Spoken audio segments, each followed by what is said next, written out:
que eu gostaria? Pode falar. Como tem aquele grupo da sexta-feira, e vocês já avançaram, vocês já estão no primeiro, da primeira dissertação, né? Uhum. Pode falar, viu? Não, eu estava pensando se a gente pulasse. E aí tu mandaria para mim uma espécie de um resumo, né? Pular para a primeira dissertação?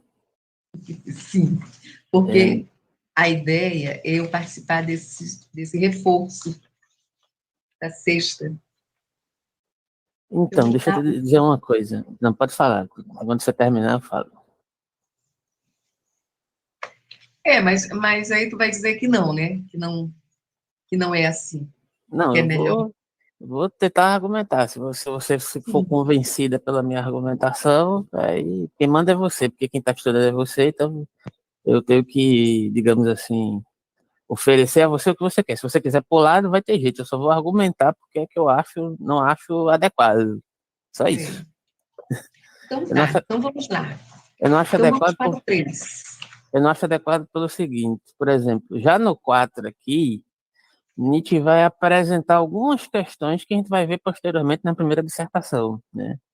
Só que ele vai desenvolvendo esse raciocínio e alguns elementos que a gente já estudou aqui, de certa forma, no 2 e no 1, e que eu não registrei, mas eu estava escutando, inclusive, o nosso encontro, que foi de meia hora, mas foi até interessante, né? Teve até uma certa consistência lá desta parte, né, que eu estava ouvindo, né? Teve bastante elementos ali fundamentais da filosofia de Nietzsche. Estava escutando agora, inclusive, antes de entrar, para saber o que é que eu falei, para relembrar, né? E ele já apresenta algumas questões que ele vai desenvolver posteriormente no 1, né?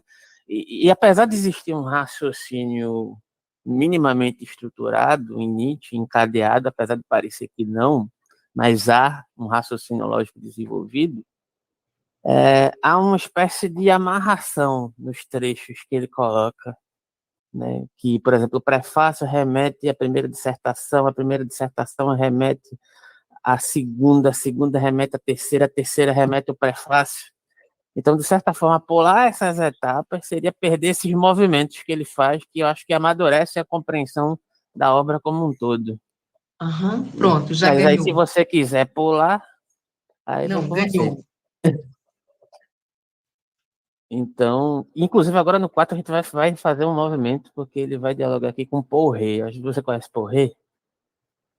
É do famoso triângulo amoroso, Nietzsche, Paul Rey e Lu Salomé. Você conhece essa história? Salomé, sim. Pronto, então, Paul Rey era um amigo de Nietzsche, né, que também influenciou sobre a investigação, que ele tinha sobre a moral. Até certo ponto ele vai caminhar junto com Paul Rey, teoricamente. Em certo sentido, ele vai se afastar de Paul Rey. A gente vai iniciar a ver essa questão aqui agora, hoje, né? Como é que ele se diferencia do Paul Rey. E aí eu já tenho um artigo para recomendar para você ler, que eu não lembro exatamente o nome do artigo agora, mas a gente usou lá no grupo, que você pode acompanhar também, porque nada impede que você acompanhe, e aí, quando aparecer essas conexões, você já vai percebendo, digamos assim, como é que o prefácio se conecta com outros trechos da primeira dissertação e etc. e tal. Inclusive, tem gravações lá dos outros encontros, não sei se você teve a oportunidade de ouvir, de escutar, mas tá tudo disponível lá, entende? Certo. E aí é só você fazer esse comparativo, tiver tempo, paciência, vai lá e dá uma olhadinha e compara com o que a gente está estudando aqui. Tem alguma coisa a falar aí nesse momento, alguma coisa a acrescentar, algum comentário, alguma dúvida? Inclusive, eu vou fazer uma apresentação agora, dia 24 às 16 horas, sobre Sartre e Nietzsche. Nietzsche e a música, Sartre e a música e o processo de dissolução do eu. Um seminário. Acho que também pode ser uma boa também para compreender certas questões de Nietzsche. Se você se interessar, é claro. Falta me inscrever. Mas vou me inscrever. Então, Eu vi os temas. Muito bom, muito bons. Bem interessantes. Tem até o caderno, acho que eu vou te mandar também, que tem em PDF. Já saiu o caderno da programação em PDF. Se você quiser, eu mando. Tá, tudo bem, mano. Alberto, eu acho que faltou. Tu enviaste um resumo do, da introdução. Uhum. Aí, se tu tiveres mais um resumo, eu acho que do 2 e 3. Nós vamos para o 4, é? Nós vamos entrar no 4 hoje. Eu Ok. tenho, eu tenho vários resumos já até da primeira dissertação, porque eu esqueci de mandar mesmo, aí você me cobra. Não, ui! Não Cuidado. precisa ainda eu queria mais assim do prefácio. Tá bom. Eu mando.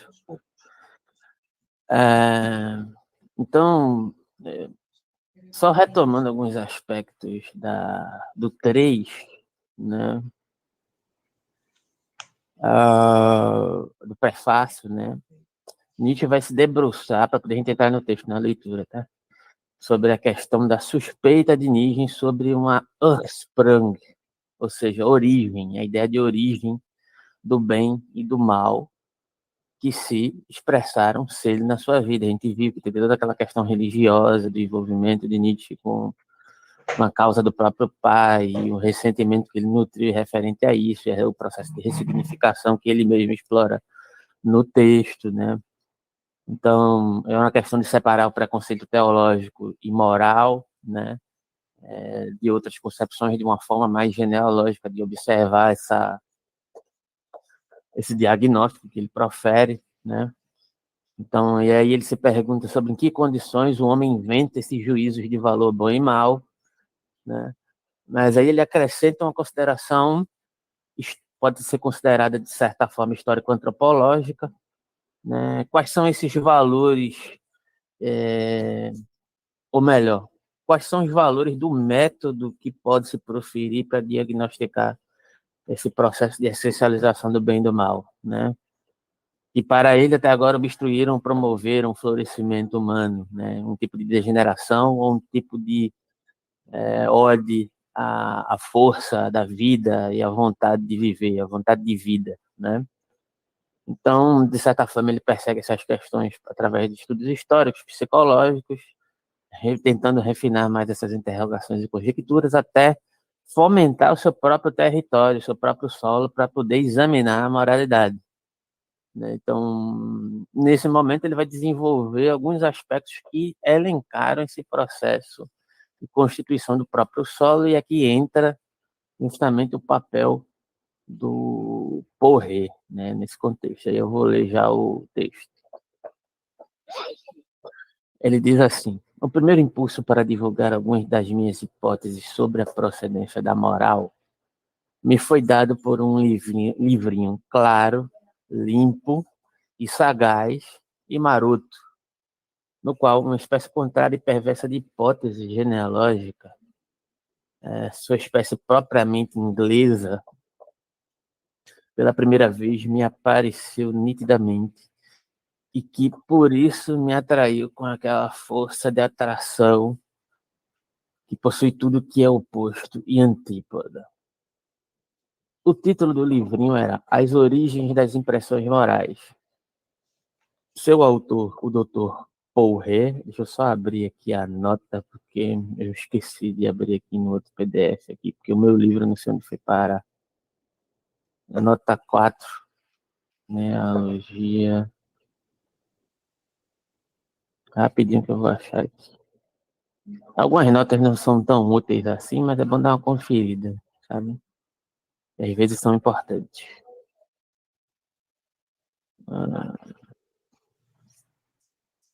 Primeira dissertação, notas, prólogo. A nota 3, né? É a nota 3.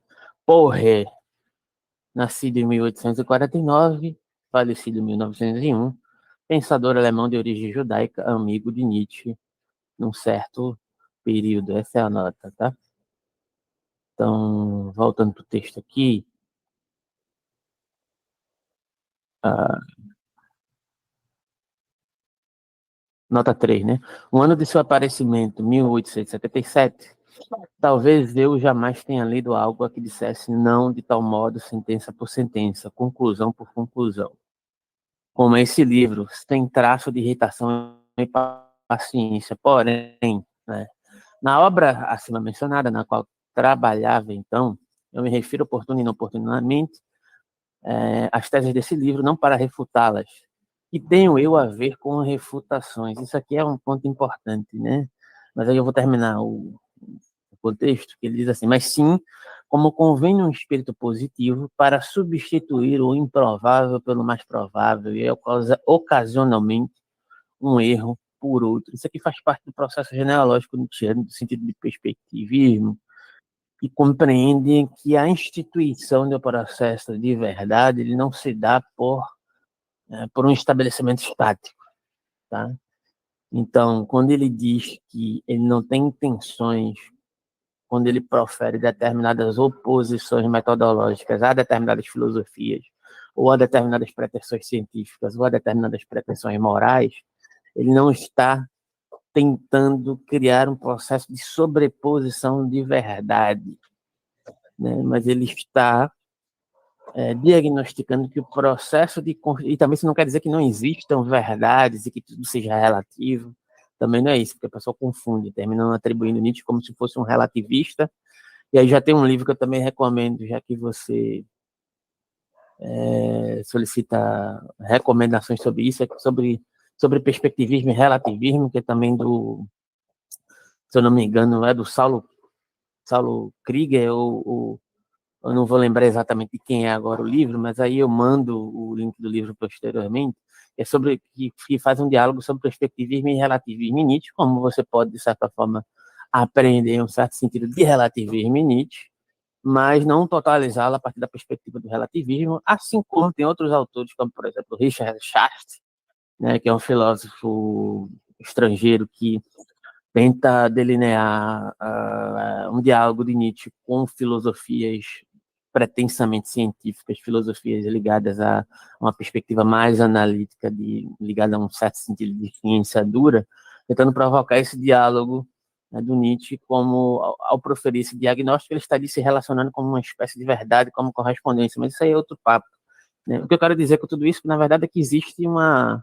amplitude no pensamento de Nietzsche que pode englobar certas, digamos assim, tendências, mas o problema é totalizar Nietzsche, tanto dentro do aspecto, entre aspas, epistemológico, tanto dentro do processo moral, assim como dentro de um processo cultural, assim como dentro de um processo filosófico, assim como dentro de um processo, é, processos vários, artísticos, processos vários que o Nietzsche se debruça sobre. Tanto é que cada um pega o Nietzsche que quer. Tem pessoas que encontram fragmentos do Nietzsche mais reacionário, tem pessoas que encontram um Nietzsche potencialmente mais disruptivo, né? Então tem Nietzsche para todo mundo usar da maneira que bem entender, digamos assim, né? Em suas multifacetações, mas isso não quer dizer que Nietzsche não tenha estabelecido alvos muito bem declarados, né?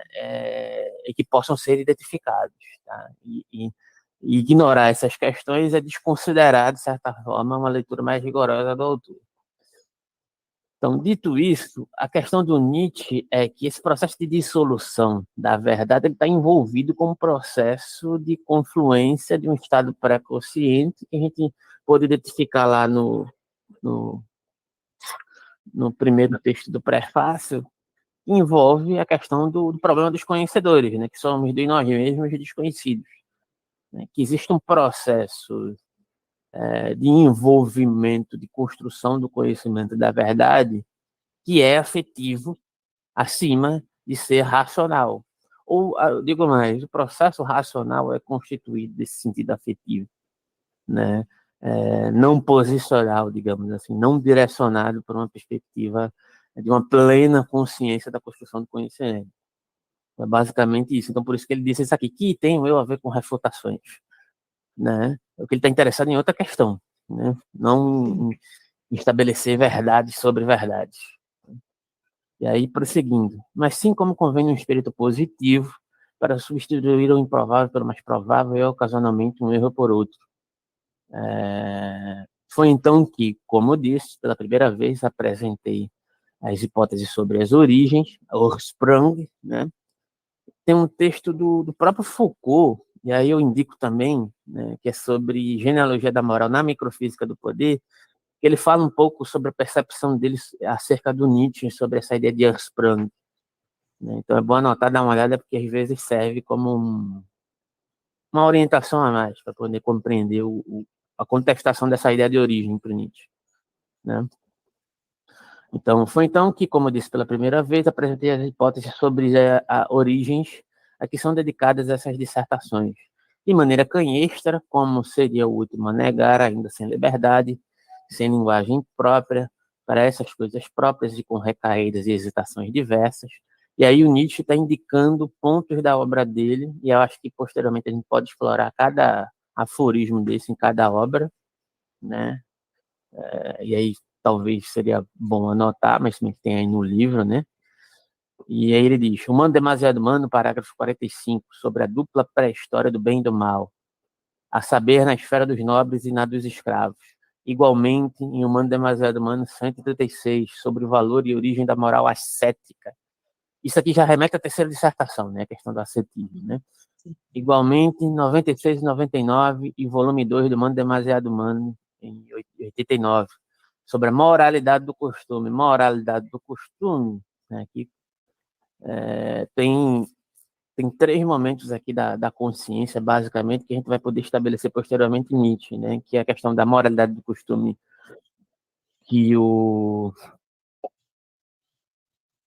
tradutor, né, estabelece por um certo sentido de parametrização entre esse estado pré-consciente mais voltado para uma perspectiva de adestramento, posteriormente por uma assimilação ligada à ideia de Gewissen, né, que é justamente uma assimilação mais coordenativa, uma assimilação mais voltada para a internalização dessas regras morais e não uma espécie de condicionamento, né? Mas que o tradutor opta por usar o mesmo termo e fica difícil de identificar isso na obra no sentido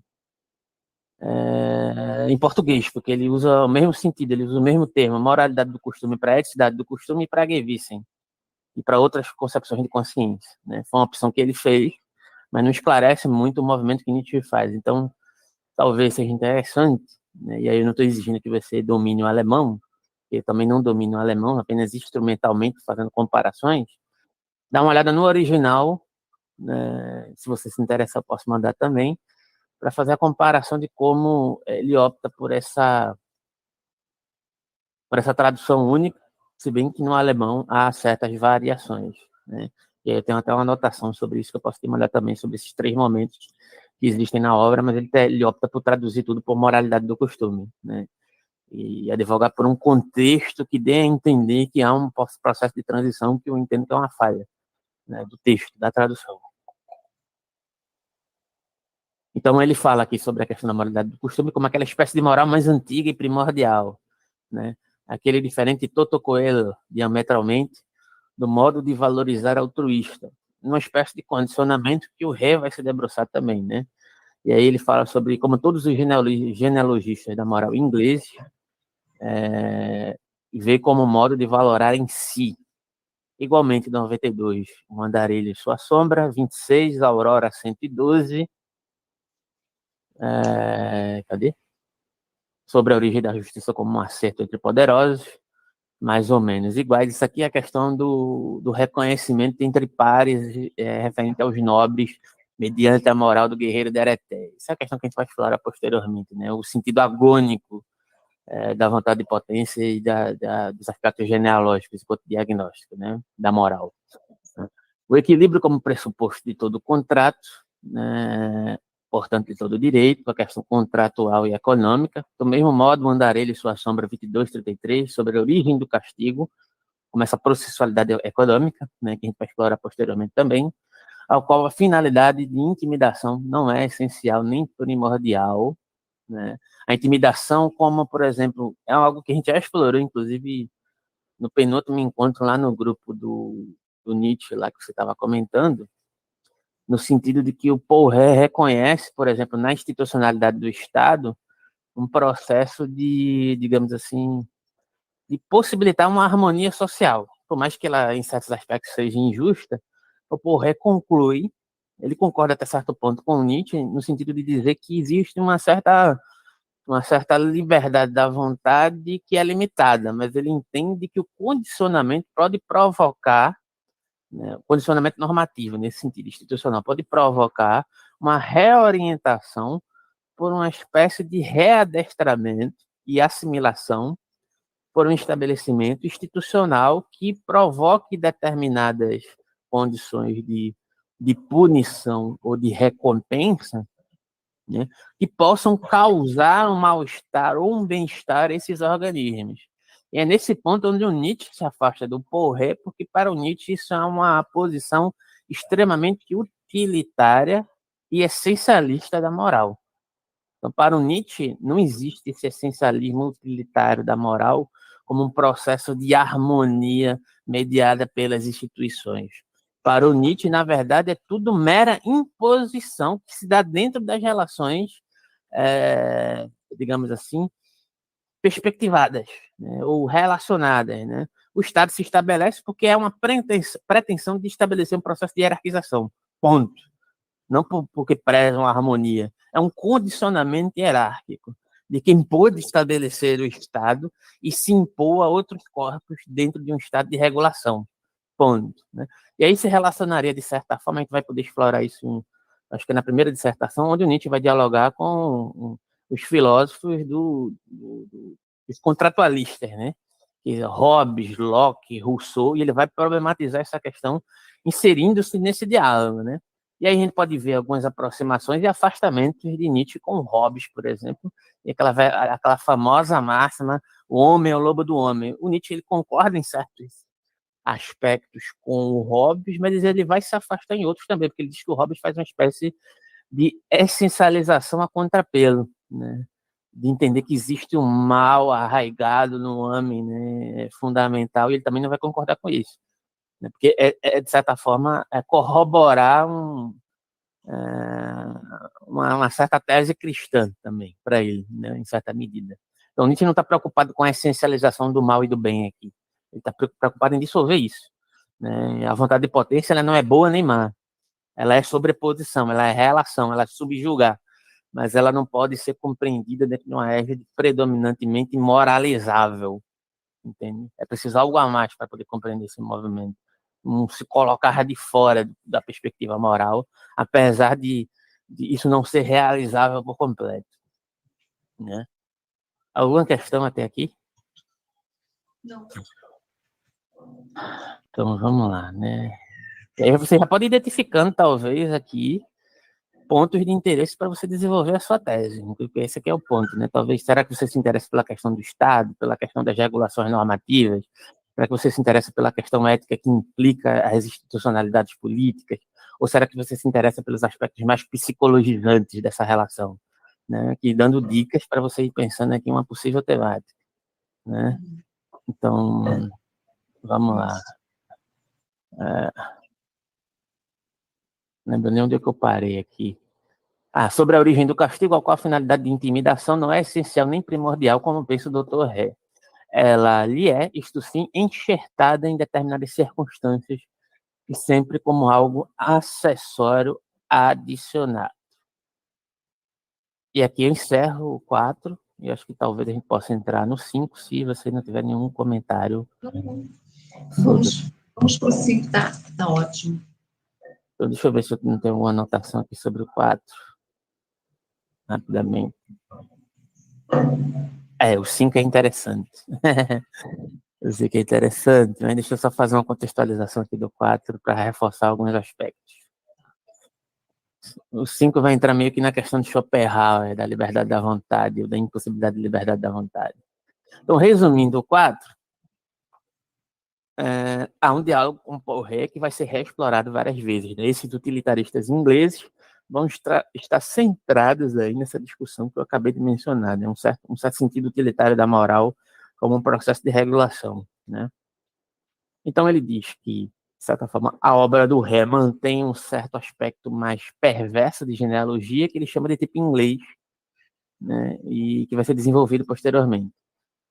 Em trabalhos anteriores, ele critica várias passagens do livro de Ré, e que ele citou aqui agora há pouco, né, a fim de moldar a sua própria abordagem genealógica.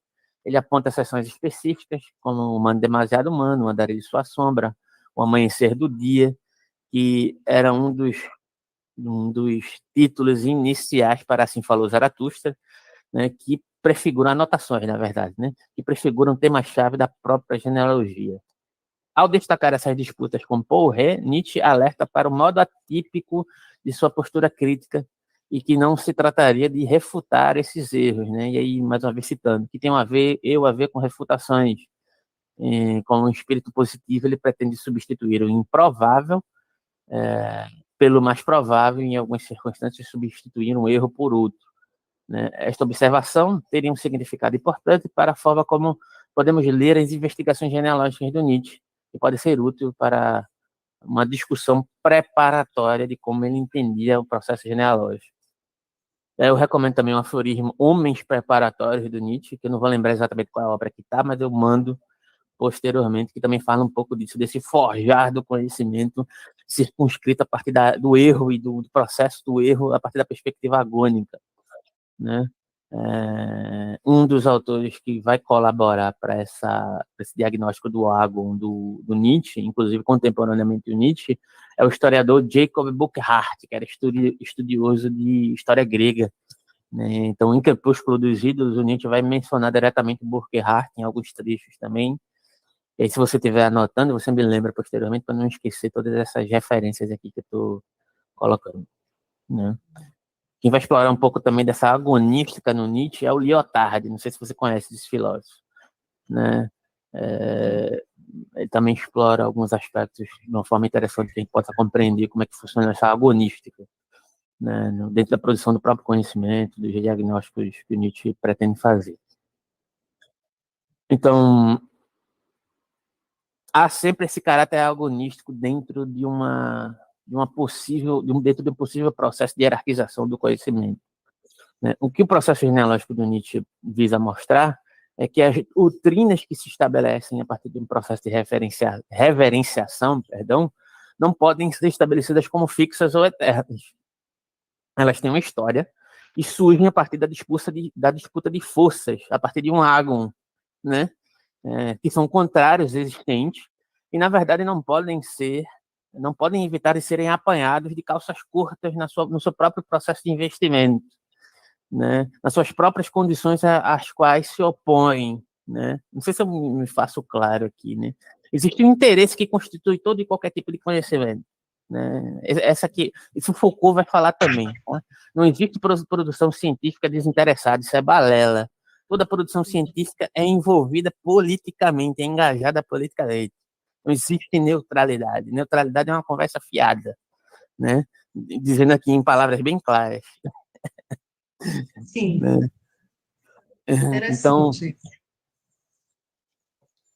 Então, essa análise revela a complexidade das crenças culturais como essa, agora que eu acabei de falar. A gente acredita numa ciência neutra e etc. Tem muita gente que acredita nisso ainda, né? E uma instabilidade de purezas de medidas de pensamento de longa data, né? Agora, ressaltando que a genealogia não é uma espécie de história diferente, né? Que presumem determinados começos discretos, fundamentos substantivos em condições originais ou linhas de desenvolvimento de raciocínio contínuo, tá? A genealogia é um exame metodológico das condições de possibilidade da própria produção da história, né? Dentro desse raciocínio do agon, né? Da luta de forças. Não, se eu estou dizendo que não existe metodologia científica neutra, muito menos história neutra, né? Toda a história é contada a partir de um ponto de vista, a partir de uma certa estruturação, que presume um certo sentido de sobreposição que não é moralizável, mas que faz parte do próprio processo de construção do conhecimento, né? Então, por exemplo, para deixar isso mais claro, por exemplo, existe uma contestação que eu acho que é muito justa, que é da história enquanto processo colonial, por exemplo, contada pelos colonizadores, né, que existe um advogar por um suposto heroísmo do processo colonial. E existe uma outra forma de problematizar essa história colonial pela perspectiva anticolonial, né, que denota o seguinte fator, né? Não é que não existam processos concretos que foram relacionados dentro desse processo de narrativa histórica, né? Mas sempre constitutivamente, nas escolhas de recortes epistemológicos que nós fazemos, existe um aspecto mítico que constitui a própria metodologia histórica que se sobrepõe em um determinado sentido como narrativa que faz parte da produção concreta da nossa própria realidade.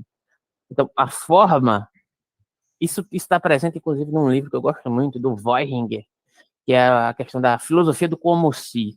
Ele diz que toda epistemologia, toda metodologia científica, ela nutre um certo caráter centralizador de ficção para sua própria constituição, que é necessário para a fundamentação concreta dessas epistemologias.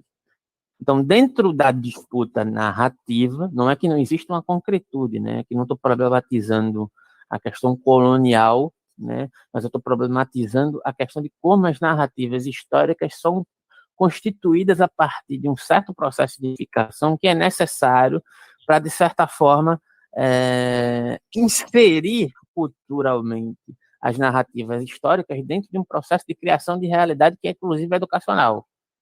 Por isso que a disputa da destituição de determinados processos históricos que foram compreendidos como hegemônicos dentro de um processo de contranarrativa anticolonial, ele é importante porque ele dissolve esse processo de unilateralização. Mas atenção aqui, né?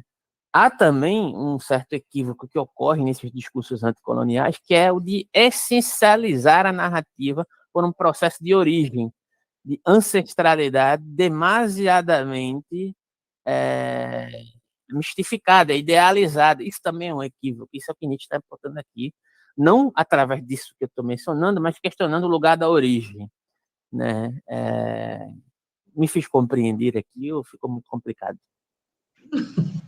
Tá bom.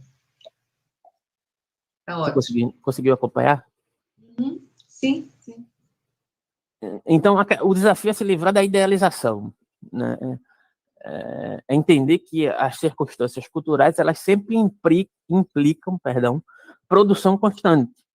Lógico que a gente pode remeter a fatos concretos no passado, mas eles permanecem no passado, porque eles estão se movendo, né, se relacionando, se autoproduzindo incessantemente. Não é que a gente vai negar o valor de certas concepções ancestrais, mas a gente precisa ressignificá-los enquanto movimento, né? E compreender o momento presente, sempre se inseridos dentro do processo de presentificação. Esse é o ponto, esse é o desafio, né? Quem fala sobre isso também um pouco é Fanon, inspirado em Nietzsche, inclusive. Apesar de Nietzsche ser problemático em vários outros aspectos eurocentrados, mas aí não é a questão aqui, né? Mas enfim. Então, alguns escritores pensam que a genealogia de Nietzsche implicaria uma certa nostalgia de uma condição original mais nobre diante de uma presente e desdenhosa concepção de realidades endurecidas. Esse equívoco ocorre porque Nietzsche remete muito à moralidade do guerreiro de Areté na Grécia. Porque eles olham, mas o guerreiro de Areté, ele tinha uma moral diferente, ele faz vários elogios, realmente, isso está presente na obra dele. Eles tinham uma espécie de moral que o Nietzsche considerava mais, digamos assim, mais interessante para aquilo que ele concebe como uma moral mais legítima, mas não é que ele está propondo que vamos retornar aos gregos, como profere Heidegger, por exemplo, né? Vamos retornar aos gregos, os gregos é que são interessantes, então vamos repeti-los, até porque essa ideia de repetição de uma moral que se estabeleceu dentro de um período histórico dado, ela não é repetível, né? Mas aí tem uma citação do Nietzsche em H. Ciência 377, né, que diz assim, declaradamente: não conservamos nada, nem nós para querermos voltar a quaisquer condições passadas. Esse é o Nietzsche, Gaia Ciência 377. Anota aí, né? Então é um equívoco assumir isso, que Nietzsche está idealizando uma situação mais primordial no qual ele queria retornar, né? Outro ponto, genealogia da moral, é que eu exatamente confirmando o que eu disse a você no início, porque eu não acho adequado pular, né? Genealogia da Moral, segunda dissertação, trecho 24. Ele já está adiantando aqui, né? A genealogia é uma estratégia de crítica diante de convicções endurecidas e uma preparação para algo novo. Genealogia da Moral, segunda dissertação, número 24. Repetindo, né? Então, é necessário estar atento às complexidades da emergência histórica, como eu tentei exemplificar agora há pouco, que desestabiliza modelos fundacionalistas, e garantias transcendentes, né? E os cruzamentos agonísticos intrínsecos a essa história rompem os claros limites das categorias conceituais. Dessa forma, o processo genealógico não é uma limitação de olhar para a história em busca de explicações do passado, né? E muito menos do passado à luz do presente, como se o passado explicasse o presente. É uma pretensão disruptiva e preparatória para um constante investimento em novos empreendimentos, né? Então, embora Nietzsche trabalhe através da ideia de forças a partir de procedimentos históricos concretos e reais, como eu disse anteriormente, ele certamente não pretende oferecer um trabalho histórico padrão. Nietzsche é deliberadamente seletivo e organiza suas narrativas mais por sua força retórica. Ou seja, ele parte de concepções concretas e utiliza essa força retórica como um processo estético de dissolução, não é como uma mera abstração, tá? Mas como um processo de contestação da unilateralidade metodológica da ciência de sua época, da filosofia da sua época, da cultura de sua época. Isso tem uma resposta até à discussão que a gente teve lá no 5 da primeira dissertação, que sempre dá polêmica aquele texto lá, que ele utiliza terminologias da ciência da época dele como ironia, né? Acho que você sabe que tem uma concepção bastante racista, né, fomentada por teóricos como Gobineau e Lombroso, né, que atribuíam a certas características, por exemplo, do crânio de pessoas negras como um processo de inferioridade. Então, Nietzsche pega essa terminologia da curvatura do crânio e coloca isso lá como uma problematização da estratificação da metodologia científica. Só que o jeito que o Nietzsche coloca lá é extremamente agressivo. Então, é muito, muito fácil de você se horrorizar, porque o texto do jeito que está colocado lá, ele choca. E eu acho que ele faz isso justamente para chocar. Mas o que ele está colocando não é digamos assim, uma reiteração da metodologia científica como determinação das raças. Ele está contestando justamente isso, né? Ironizando essa unilateralidade científica a partir de certas processualidades que se pretendem ser determinantes dentro dos organismos, que são condicionados a um processo constante de inserção cultural e biológica, como autoprodução do biológico e do cultural de forma recíproca, né? Mas assim, é um trecho bastante assim problemático, que por muitas vezes gera bastante incompreensão, né? Então, inclusive me remeteu aqui a ideia de retomar isso no próximo encontro. Isso aqui é um trecho que possa lançar luz sobre essa questão também, porque eu e o Nelson, a gente discutiu sobre isso, e o Nelson advoga como se fosse uma espécie de metáfora que o Nietzsche faz, e não é ao mesmo tempo, porque, na verdade, ele está se baseando em fatos concretos que se estabeleceram de maneira concreta, mas ele produz esse efeito estetizante, né, e alertando aqui que o Nietzsche não compreende estética como algo abstrato fora da materialidade, tá? Então, são provocações que Nietzsche profere sobre as questões filosóficas mais amplas evocadas pelas próprias considerações históricas. E aqui eu termino aqui. Tem alguma pergunta para poder ir para o 5? Não. Está muito rápido? Como é que está aí? Não, está ótimo. Está muito bom. Está bom demais. Eu não te interrompo porque não quebrar o pensamento, mas está bom demais. Então, vamos para o 5.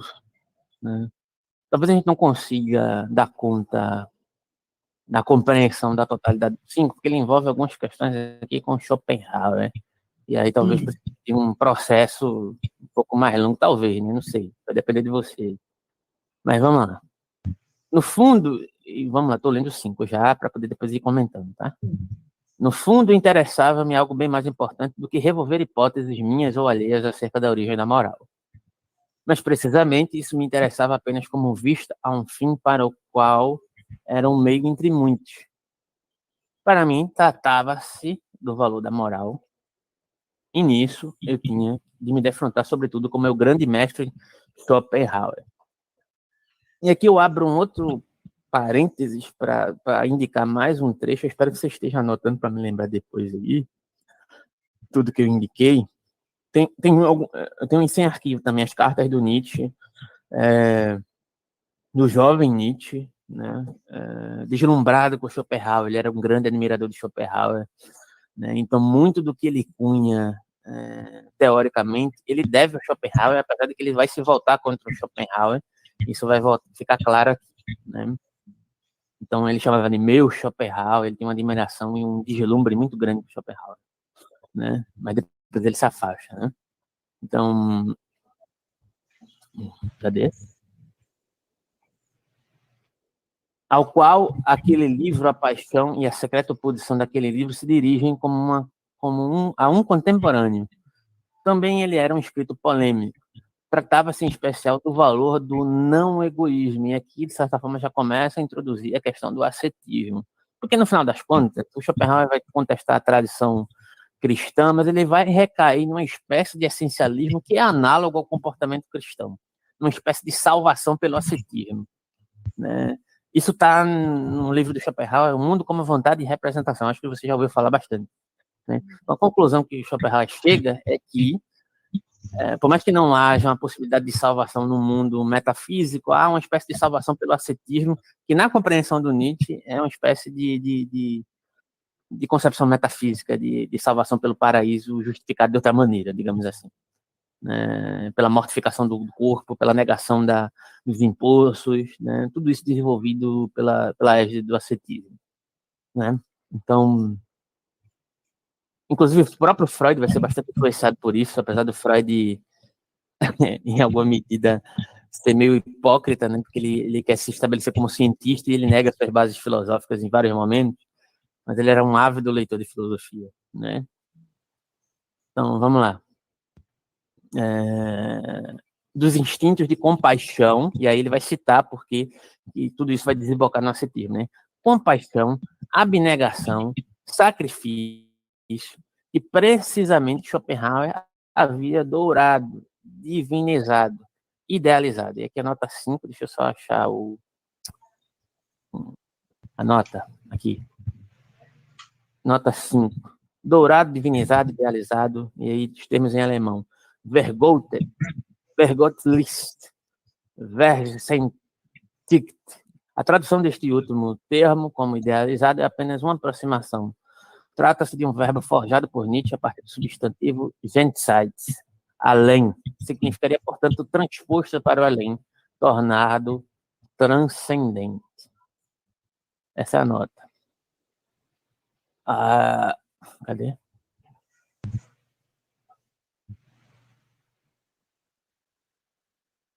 Por tão longo tempo que, afinal, eles lhe ficaram como valores em si, né? Com base nos quais ele disse não à vida e a si mesmo, mais uma característica do ascetismo, né? Mas, precisamente contra esses instintos, manifestava-se em mim uma desconfiança cada vez mais radical, um ceticismo cada vez mais profundo. Precisamente nisso, enxerguei o grande perigo para a humanidade, sua mais sublime sedução e tentação. Aqui, ao nada, precisamente nisso, enxerguei o começo do fim, o ponto morto, o cansaço que olha para trás, a vontade que se volta contra a vida, a última doença anunciando-se terna e melancólica. Eu compreendi a moral da compaixão, cada vez mais se alastrando, capturando e tornando doentes até mesmo os filósofos, como o mais inquietante sintoma dessa nossa inquietante cultura europeia, como seu caminho sinuoso em direção a um novo budismo, a um budismo europeu, a um niilismo, pois essa moderna preferência e superestimação da compaixão por parte dos filósofos é algo novo, justamente sobre o não valor da compaixão. Ele vai citar alguns filósofos. Os filósofos estavam até agora de acordo, menciono apenas Platão, Spinoza, La Rochefoucauld e Kant. 4 espíritos tão diversos quanto possível um do outro, mas unânimes em um ponto, na pouca estima da compaixão. Aí você vê que você tem alguma coisa a comentar aqui, inicialmente?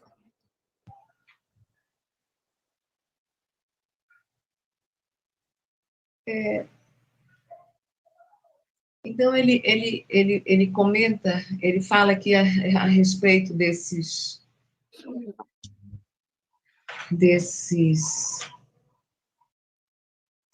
atitudes aqui, desses sentimentos, sei lá, compaixão, ele fala muito a respeito disso. Então, assim, essas coisas, esse tipo de sentimento, eu vou dizer assim, sentimento, o que ele quer dizer realmente? O que ele pensa a respeito disso? Isso é um problema? Isso cria uma certa dependência? As pessoas?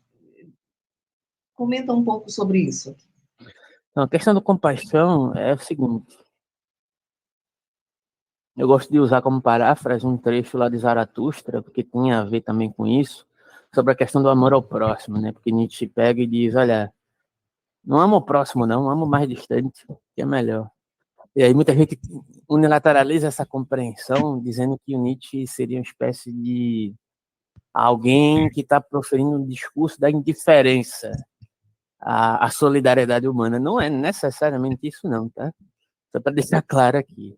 Ele diz que existe uma certa tendência que é proveniente desse algo, e aqui a gente entra, de certa forma, na agonística da vontade de potência também, que é um certo regozijo com o sofrimento alheio e com o nosso próprio sofrimento, que é uma espécie de ressignificação do próprio sofrimento, né?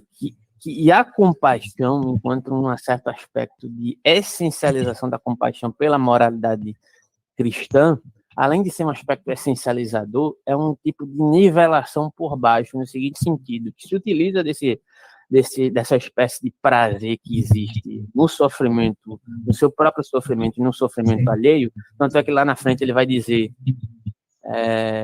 ver sofrer faz bem, fazer sofrer mais bem ainda. Ele vai soltar essa máxima na genealogia da moral, né?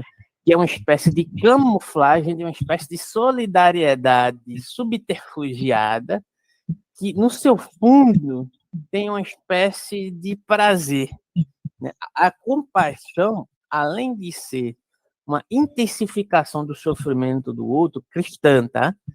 E aí não é uma negação da compaixão como possibilidade de relação, mas é uma crítica da compaixão cristã e como a gente compreende, tá? Não é uma questão de vamos ser todos indiferentes uns aos outros a partir de agora, não é isso.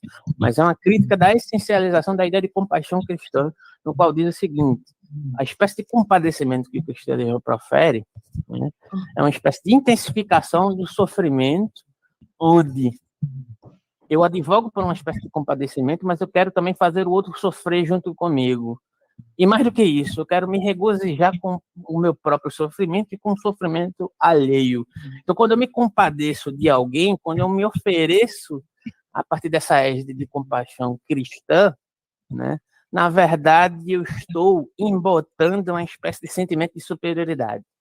Então, eu estou me compadecendo porque, de certa forma, eu me regozijo com o sofrimento alheio e, em certa medida, eu me considero superior e isso traz uma espécie de satisfação. Em palavras bem claras, é isso, tá? Que o Nietzsche considera. Então, mais uma vez, voltando à questão de Zaratustra, né? Não é que o Nietzsche está dizendo, sejamos indiferentes a todo mundo, não. Precisamos ressignificar o nosso processo de alteridade, inclusive, né? Sim. Porque ao amar o mais próximo, ao invés de amar o mais distante, eu estou projetando amar aquilo que eu mesmo projeto no outro, né? Como uma espécie de previsão, uma certa espécie de previsibilidade daquilo que o outro pode me oferecer. Ao amar o mais distante, ao amar o imprevisível, ao amar aquilo que não pode atender às nossas projeções, nós estaríamos efetivando, e aqui palavras minhas, tá? Um processo de afetação ou até mesmo de amor mais legítimo, né? Porque a própria afirmação contextual em toda a sua integralidade de algo que Nietzsche chama de amor fati, que é a afirmação da vida sobre todas as suas condições em relação ao outro, inclusive quando o outro se sobrepõe a mim e me nega e me ofende e me causa qualquer tipo de dano, sobre toda e qualquer condição, não tão somente quando ele atende às minhas projeções de amor idealizadas. Então, quando eu amo o próximo, e aqui é uma ironia que ele faz com o próprio texto bíblico, né? Eu estou advogando por amar aquilo que é previsível, aquilo que é domesticável, né? De certa forma. Então, a crítica do Nietzsche à compaixão é nesse sentido de essencialização da compaixão pela égide cristã, né? Em outras palavras, tem até um texto do Nietzsche que diz assim, que é a humildade, né? Sobre a questão da humildade, que ele diz uma espécie de humildade que se profere sobre esse desejo, entre aspas, de compadecimento do outro. Ele só tem um interesse, é deixar de ser pisado. Então, um verme pisado uma vez, são palavras fortes, tá? Mas são palavras do Nietzsche. Um verme pisado uma vez encolhe-se enquanto humildade para poder deixar de ser pisado. Não porque ele é humilde. Essa falsa humildade, na verdade, é apenas um subterfúgio para escapar de um esmagamento, né? Então, esse discurso da humildade, esse discurso que é demasiadamente cristã, né? Também, segundo a interpretação hegemônica que o Nietzsche tem sobre o cristianismo, né? É apenas um subterfúgio. O verme pisado se encolhe para não ser mais pisado. Não é porque ele é humilde, não é porque ele é essencialmente humilde. E, mais uma vez, eu faço a comparação. Não é um discurso contra um genuíno processo de humildade, né? Mas a humildade envolve uma espécie de até indiferença referente a determinados processos também. Não é um vender-se como humilde, tá? Então, enfim, não sei se eu fui suficientemente claro sobre a interpretação de como Nietzsche compreende essa... Não, eu tô entendendo. Eu lembrei de um trecho que eu li numa das minhas leituras, que ele critica e questiona também por que o judeu, né, ele tem tanto prazer em sofrer, tanto prazer nesse sofrimento. Eu acho que essa como é que diz aqui? Essa compaixão é isso mesmo que você está dizendo. Ela nos leva a uma espécie de uma prisão psicológica. Eu acho que o Nietzsche fala muito disso porque ele vivenciou, né? Como ele era cristão, ele vivenciou muito esses hábitos. Enquanto ele esteve na igreja dele, né? Na religião dele. Mas eu acredito que seja isso mesmo, viu?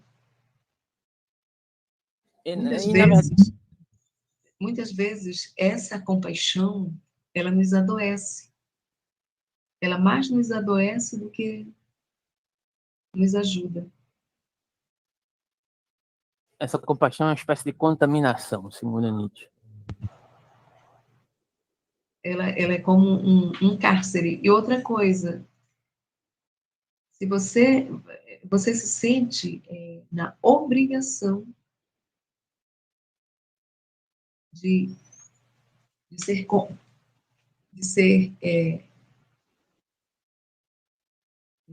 ser, como é que se diz? Ser compassivo dentro dessa lógica.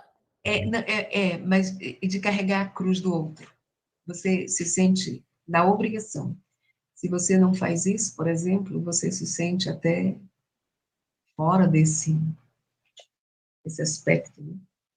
Eu queria que tu falasse um pouquinho mais assim na questão do amor fati, que é essa diferença que ele faz, né? Olha, não é dessa forma, mas aí ele elabora essa outra visão, né, que ele tem sobre o sofrimento, sobre o amor fati.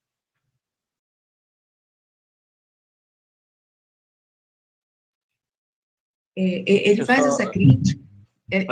Quando ele critica a compaixão, o modo de viver no cristianismo, no judaísmo também, aí ele fala do amor fati, que é uma contraposição. Olha, não seria dessa forma, seria assim. Existe uma outra possibilidade de encarar esses eventos, esses episódios ou essa realidade. Aí ele chama amor fati, é isso? O amor fati, ele tem uma relação geral com vários aspectos aqui, mas para poder enfatizar o que eu disse, eu vou usar o trecho de Zaratustra que eu acabei de citar, e aí eu te mando posteriormente, acho que o verbete ele tem disponível na internet, porque meus livros acabaram se amontoando aqui e não está fácil o dicionário aqui agora para eu localizar, né? Mas esse trecho de Zaratustra, né, ele exemplifica muito bem o contexto que eu tentei explicitar aqui agora. Eu vou ler ele aqui, estou abrindo ele aqui. Eu achei aqui em PDF, eu posso ler aqui o verbete. Rapidinho, deixa eu só baixar aqui o computador, porque eu acho que pode esclarecer melhor, já que eu citei, né? Não faz o serviço completo, né? Rapidão aqui, 2 minutinhos.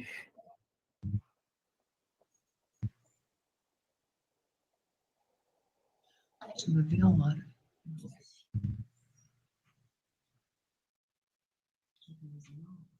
Enquanto eu estou baixando o PDF do dicionário, eu vou lendo o trecho de Zaratustra, né? E aí, quando eu terminar de baixar, eu interrompo a leitura, que aí não fica no vácuo. Se bem que eu acho que eu já estou baixando aqui. Foi essa moderna preferência,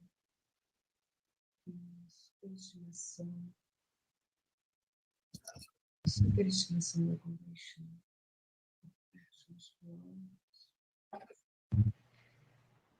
Já baixei. Vamos direto ao verbete, né? E aí eu mando para você. Tá me ouvindo? Então, vamos lá.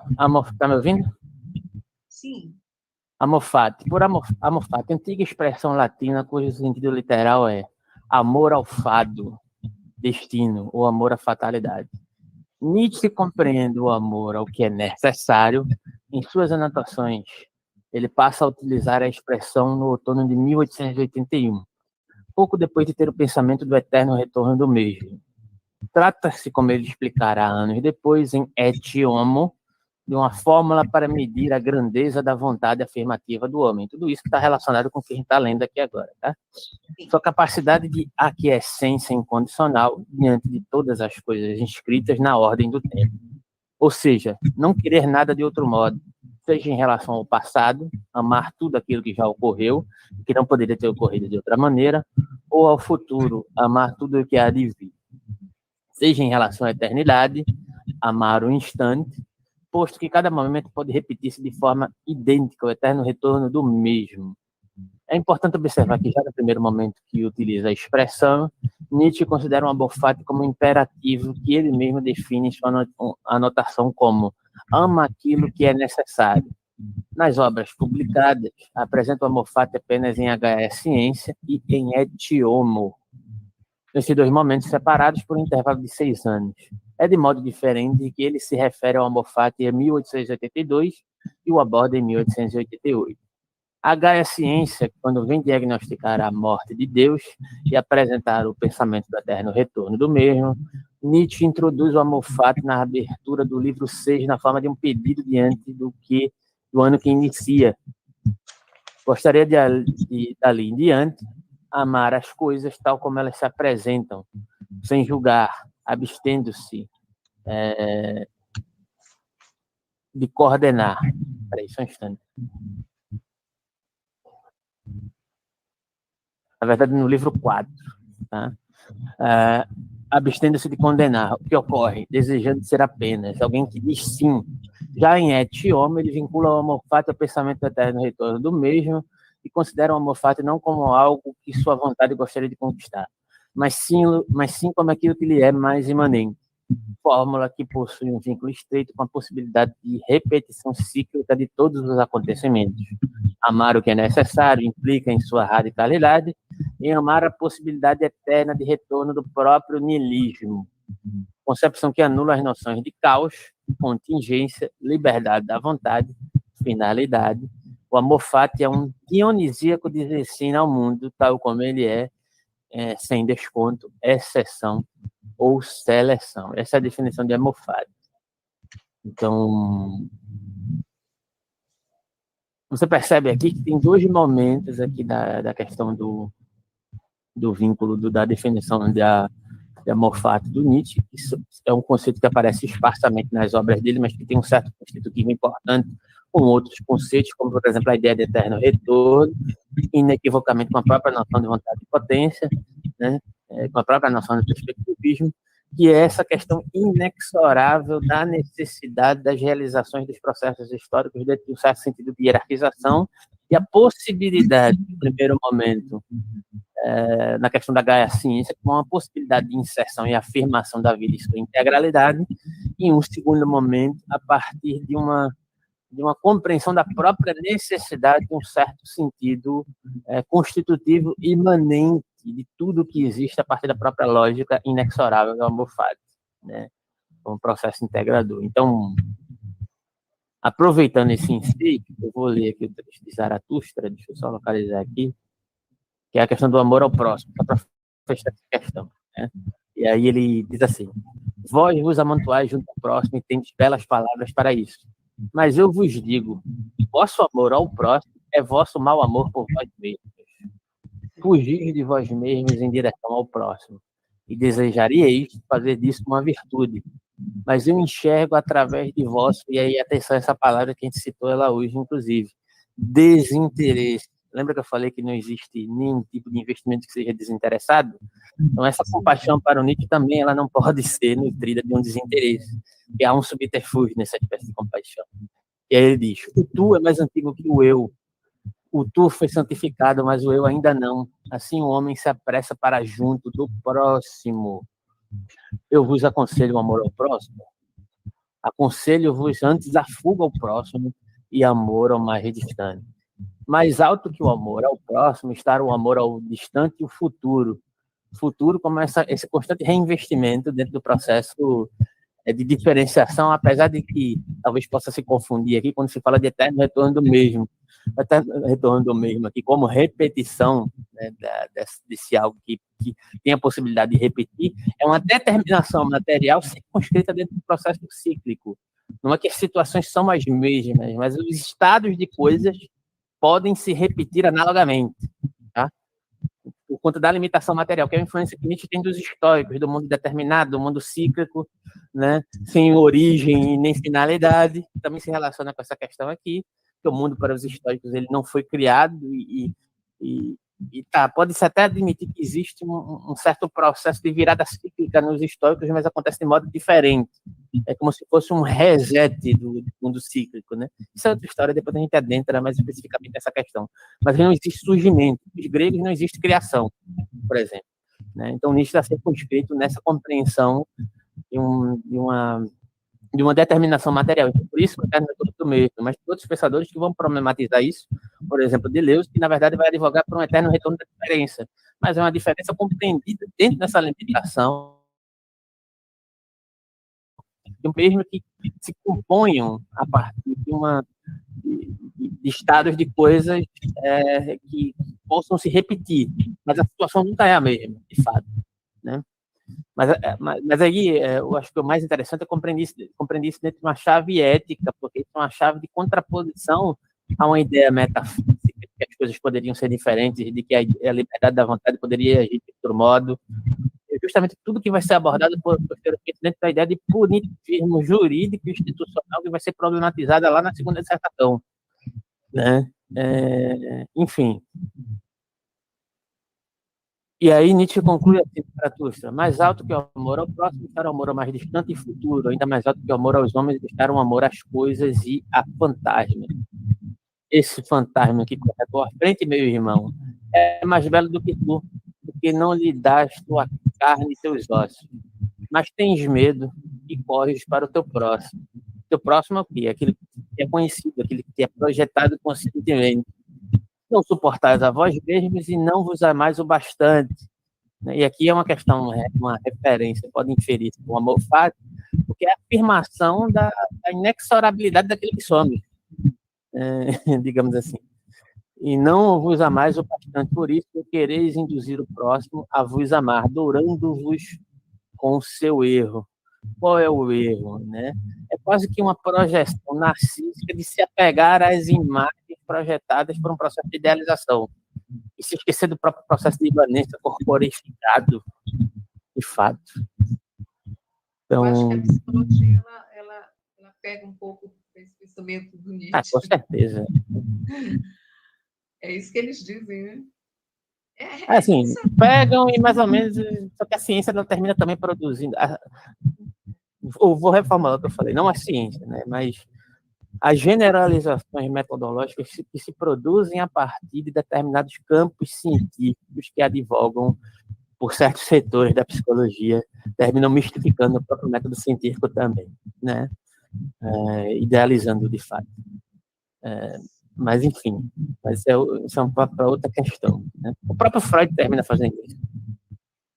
Está acontecendo meio que um ruído, está meio baixo aí o teu áudio, não sei o que está acontecendo. O meu? Sim, o teu. Eu acho que está muito longe, é por isso. Agora melhorou. Mas daí tem um ruído ainda. Deve ser. Agora melhorou. Mas não tem. Ah, não, é porque eu acho que meu áudio está voltando quando eu falo, de alguma forma, não sei porquê. Mas, enfim, aí o ruído sou eu mesmo falando. Às vezes corta. Mas, enfim.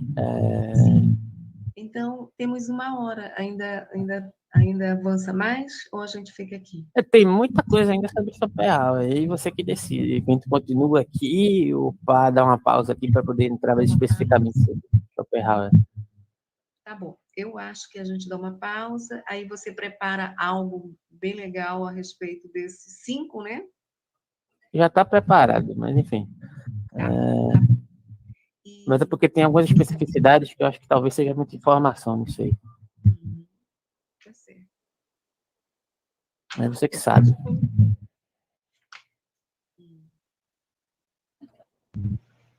Eu ia entrar na questão do Schopenhauer, mas a gente terminou desembocando por outras questões, na questão da compaixão, que tem tudo a ver com Schopenhauer, a questão do amor fati, que também tem relação com todo o texto.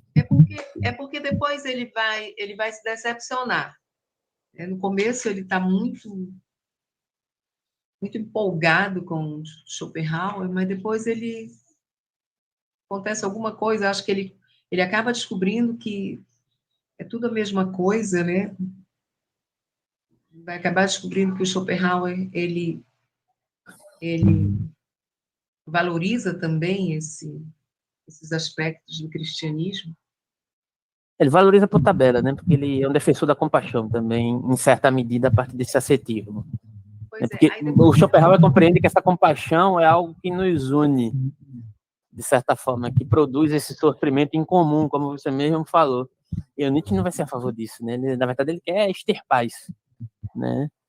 Então, Schopenhauer vai dizer que o que nos une é a dor e o sofrimento, que é mediado por essa espécie de compaixão, né?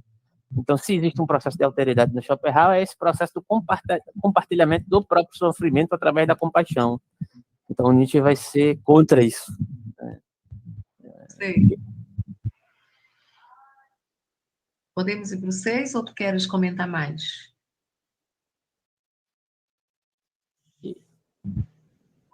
O 5 ainda. O 5 ainda tem muita coisa para comentar do 5. Então vamos lá. Então, por exemplo, deixa eu só me situar aqui. Então, Nietzsche fala, a gente tratou no 4 a questão do tratamento histórico, né, que ele chama de um meio entre muitos, né, e o cerne da preocupação de Nietzsche não era simplesmente um estabelecimento de uma genealogia da moral, mas a questão que está por trás, que é a questão do valor da moral, né? Não existe nenhum tipo de agenda objetiva que seja isenta de valores do cerne, no cerne da análise nietzschiana. E sua questão sobre o valor os valores morais vai muito além de uma explicação de como uma própria moralidade é valiosa para a experiência humana. Para Nietzsche, a avaliação da moral tem um viés decididamente polêmico e que fica evidente quando ele formula essa questão em termos de sua necessidade de enfrentar o seu grande mestre, Schopenhauer. Schopenhauer foi um pessimista e respondeu descaradamente, não a questão do sentido da vida, mas que forjou uma ética robusta a partir do seu próprio pessimismo, formulando a moralidade como uma negação de nossas tendências naturais, em vez de um cultivo positivo de uma natureza moral. Então, o início da sessão é bastante significativo, né? Continuando o relato do desenvolvimento em relação à genealogia, Nietzsche diz: eu estava preocupado com algo muito mais importante do que a natureza das hipóteses, minhas ou de qualquer outra pessoa, sobre a origem da moral. Então, esse tratamento histórico ele é instrumental apenas para um propósito. E, de fato, Nietzsche chama tal tratamento de um meio entre muitos, né? Então, o cerne da preocupação de Nietzsche, como a gente já viu, não é exatamente estabelecer um processo de sobreposição, né? Então, Nietzsche resume, de certa forma, que a ideia de Schopenhauer, ou a ideia ética de Schopenhauer como uma moralidade da piedade, Mitleid, né, que inclui uma valorização da abnegação e autossacrifício, né? Então, vamos entender um pouco mais por que Nietzsche destaca Schopenhauer, né? Então, Schopenhauer foi uma influência inicial na filosofia de Nietzsche, e Nietzsche o admirou bastante, né? O pessimismo de Schopenhauer, na verdade, rejeita todas as formas de otimismo, todas as formas de redenção mundana e sobrenatural da existência finita, como filosoficamente injustificadas. Para Schopenhauer, a natureza última da realidade é a própria vontade, uma força amorfa e sem objetivo que escapa ao conhecimento humano e consome todas as suas manifestações. Na vida, o sofrimento e a falta para Schopenhauer são o resultado final, como eu tinha falado aqui anteriormente, né? A sabedoria para Schopenhauer implicava reconhecer a inutilidade última da existência e praticar resignação de forma semelhante às tradições ascéticas religiosas, mas sem esperanças sobrenaturais. Aí você vê aqui o pulo do gato que o Nietzsche observa, é que, apesar do Schopenhauer ser contra determinados aspectos transcendentes e metafísicos, ele estabelece uma espécie de transcendência a partir da égide do ascetismo, da ideia de abnegação, né? Então, o pessimismo de Schopenhauer defendia uma vida de abnegação e olhava para a perspectiva de aniquilação da vontade, né, como a única forma autêntica de salvação. Então, Nietzsche passa a ver a filosofia de Schopenhauer como um código secreto para toda a tradição ocidental. Então, ele vai estabelecer uma responsabilidade de Schopenhauer também nesse processo, né? Apesar do diagnóstico ser interessante, em certa medida, também, né? Em primeiro lugar, Schopenhauer compartilha a avaliação cronófoba da vida ocidental, né? Embora rejeitasse projetos otimistas, sua proposta de negação da vida mostrava que ele concordava com critérios de valor da tradição, mas discordava de que tais critérios pudessem ser realizados de qualquer forma positiva. Em outras palavras, o pessimismo schopenhaueriano implica que a vida deveria apoiar as aspirações existenciais e intelectuais humanas, mas não pode apoiá-la. Ao mesmo tempo, Nietzsche, apesar de reconhecer o rigor filosófico de Schopenhauer na desconstrução do otimismo ocidental, ele entende ainda que Schopenhauer estava certo quando se baseou a realidade em uma força sem rumo que limita todas as perspectivas humanas. Mas Nietzsche conclui que o pessimismo de Schopenhauer era a verdade oculta do pensamento ocidental, e todos os projetos de retificação em nome da verdade, do conhecimento, da salvação, da justiça e assim por diante, eram de fato formas esotéricas e ocultas de negação ou de um pessimismo da vida. Então, Schopenhauer exemplifica a tradição ocidental sem toda a falsa ornamentação. E para Nietzsche, toda perspectiva positiva de resolver a finitude temporal era, no fundo, uma forma de negação da vida. Nietzsche e Schopenhauer, em certo sentido, eram irmãos filosóficos, no sentido de que o núcleo do seu pensamento era uma concentração aguda e inabalável. Então, em uma pergunta, a existência vale a pena? A resposta de Schopenhauer foi não. E a resposta de Nietzsche é sim. Apesar de todo o sofrimento, a vida merece ser afirmada. Para Schopenhauer, a vida tem que ser, de certa forma, restringida a uma égide de assédio, né? Então, tem aquela velha frase de Schopenhauer lá, né? Pergunte aos mortos, batam nos túmulos e perguntam quantos deles vão querer retornar à vida. Você vai escutar uma silenciosa negação eterna, né? Nenhum deles vai querer voltar à vida, né? Isso é uma espécie de argumento alegórico que Schopenhauer utiliza, né? Então, isso traz novamente a questão do niilismo no pensamento de Nietzsche, né? Então, isso aí adentrar posteriormente, né? Então, há alguma ambiguidade, especialmente nos seus cadernos, quando Nietzsche está ou promovendo ou rejeitando o niilismo, definindo como repúdio radical do valor significado de desejabilidade, né? Isso nos fragmentos expostos, tá? Para esclarecer, podemos dizer que Nietzsche acolhe o niilismo como uma negação das construções tradicionais, aqui se relacionando com o contexto do Schopenhauer, dentro dessa ideia do pessimismo schopenhaueriano como um sintoma de niilismo, tá? Só para deixar claro. Por exemplo, a morte de Deus e etc., mas apenas como um aspecto de transição para a reavaliação que superaria o profundo perigo do niilismo. Então, o niilismo é a consequência da própria autodesconstrução da tradição. Então, nesse sentido, Nietzsche declara que o niilismo se mostra como a essência até então encoberta da tradição, uma espécie de anulação do devir finito decorrente da fraqueza diante da vida. No entanto, de acordo com a própria tradição, o niilismo torna-se seu próprio tipo de dogma binário, uma forma peculiar de certeza que simplesmente reverte as doutrinas tradicionais, mantendo secretamente sua confiança em alcançar uma posição fixa. Então, o niilismo, na Gaia Ciência 347, Nietzsche diz, é uma crença na descrença. Em uma época de turbulência cultural e incerteza, o niilismo equivale a uma preferência pela certeza do nada sobre as condições de incerteza, para além do bem e do mal, aforismo 10. A gente cita isso. Por mais corajoso que pareça, o niilismo ainda é um sinal de fraqueza e desespero, para além do bem e do mal, aforismo 10. Para Nietzsche, as posturas positivas da tradição são, de fato, ornamentos criativos para o nada. Isso está presente em Genealogia da Moral, terceira dissertação, 17, 25. Tá? Então, a negação das crenças tradicionais, sem reavaliação, é simplesmente um niilismo honesto, né? Isso ele está referindo ao Schopenhauer. Então, de certa forma, isso faz Nietzsche admirar o Schopenhauer até certo ponto. O seu pessimismo inabalável era o código secreto para decifrar os motivos da filosofia e das religiões ocidentais. O niilismo mais realista é benéfico para desmantelar o passado. Reconhece corretamente que não temos o direito de postular uma base divina, moral ou racional para isso. Mas sua conclusão é a absoluta insustentabilidade da existência. Fragmento exposto. Consequentemente, verifica-se que o otimismo tradicional era um niilismo disfarçado e que o niilismo é simplesmente um otimismo desencantado ou fracassado. Para Nietzsche, o niilismo admite o devir radical como a única realidade, mas não pode suportá-lo sem as categorias de finalidade, unidade, verdade e ser.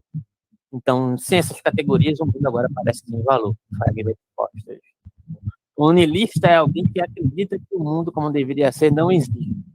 E que o mundo como deveria ser não deveria ser. Fragmentos póstumos. Isso remete justamente à questão do amor ao próximo, ao amor mais distante. A gente pode fazer essa conexão aqui. O niilismo pode ser benéfico, mas apenas como um estágio de transição, superação da tradição que permite um novo avanço. Aí Nietzsche diz, desvalorizar a tradição não é mais razão para desvalorizar o universo. Não é porque eu desvalorizo um certo processo cultural que eu preciso desvalorizar a vida como um todo, né? Fragmentos postos. Então, o que Nietzsche está dizendo em relação ao Schopenhauer é muito diferente do que muita gente costuma conceber Nietzsche como um pessimista. Nietzsche não é um pessimista. Ficando claro isso aqui. Tá? O que é necessário é uma forma de pensamento que se liberta da tradição quanto do seu núcleo niilista, encoberto ou aberto. Aqueles capazes de pensamento realizarão a redenção do próprio mundo da vida, uma redenção da imanência, da concretude. Né? Então, uma redenção da maldição que o ideal até então reinante lançou sobre a própria evidência. O homem do futuro que nos definirá, não só o ideal até então reinante, mas também daquilo que deveria nascer dele, a grande náusea, a vontade de nada, o niilismo, esse anticristo, esse antinihilista que venceu Deus e o nada, ele deve vir um dia. Tem a vida da moral, segunda dissertação 24. Com essa discussão de fundo, as observações sobre o Ferral na seção 5 podem se destacar mais rapidamente, né? Ou seja, uma moralidade de piedade e abnegação pode passar a ser totalmente válida, um chamado para nos afastarmos de nossos interesses egoístas em relação ao sofrimento dos outros, como foi citado lá no começo, né, da discussão.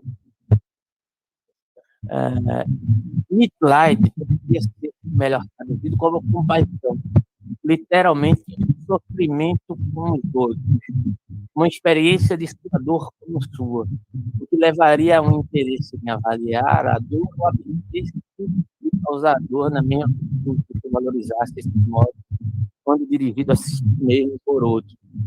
No entanto, o Nietzsche relata a sua crescente dessa ética schopenhaueriana como um grande perigo para a humanidade, a mais sublime tentação de sedução.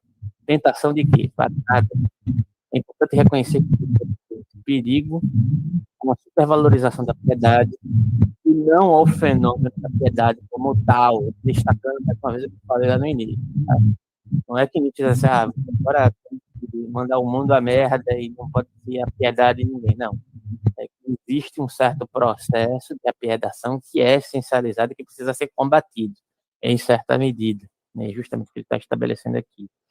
O problema da piedade é sua aversão latente a uma vida de sofrimento que pode dar origem a um niilismo inequívoco. Em todo caso, a humanidade volta à sua vontade contra a vida, certamente não poderia ser uma revelação totalmente a partir da filosofia de Schopenhauer, já que é essa precisamente a sua maneira de reformular a moralidade. Em vez disso, Nietzsche descreve essa disposição pessimista de piedade, lançando-se cada vez mais longe. Cadê? Me perdi aqui agora.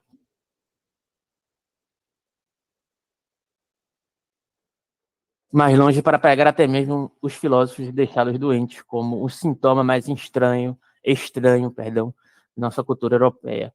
Mais uma vez, o pessimismo de Schopenhauer é importante para Nietzsche como um diagnóstico e reformulação dos desenvolvimentos ocidentais que não foram entendidos como pessimistas ou nihilistas, e esse entendimento auto-enganador é um alvo primário da crítica genealógica de Nietzsche. Eu acho que deu para ficar claro mais ou menos como é a relação de Nietzsche com Schopenhauer, o que ele valoriza, o que ele desvaloriza, o que é que ele estabelece como importante, ou qual é o tipo de utilização que ele faz, quais são os pontos relevantes de Schopenhauer, porque Schopenhauer é interessante para cultivar uma determinada crítica à tradição estratificada, e até onde o Nietzsche acompanha o Schopenhauer e até onde ele se afasta do Schopenhauer, né?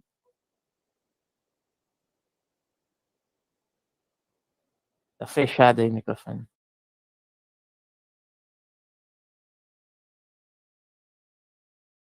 Tá fechado aí o microfone.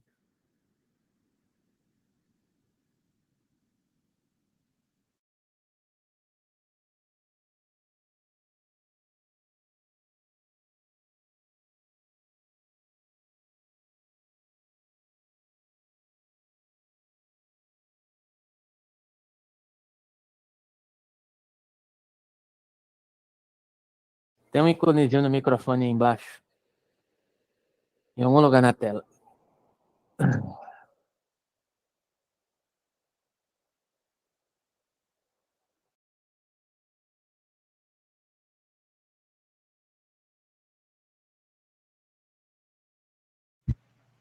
Aí, Pronto. agora. Ele se fechou por si mesmo.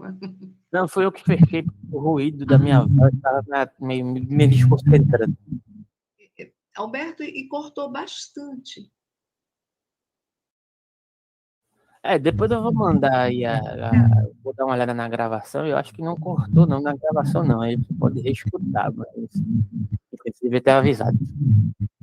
Aí tu essa questão aí do Eisenhower, eu quero te pedir para enviar, tá bom? Pode ser por escrito, pode ser um texto aí, tá bom? Tem um E texto, também ele estava lendo o texto. o niilismo também, tá bom? É para reforçar mesmo. Eu acho que tá bom a gente parar um pouquinho. Ok, Já então, são, então, tá? Já são, vai dar 10h30 aí para você, né? então a gente retoma do 6 na próxima. Que é para eu ruminar mais, tá bom? Então a gente retoma do 6 na próxima, eu fico de mandar os materiais, você me cobra aí, tá bom? Tá certo, Então, valeu e até a próxima, a gente vai se falando. tá certo. Tá bom. Mas foi bom demais. Assim. Opa, opa.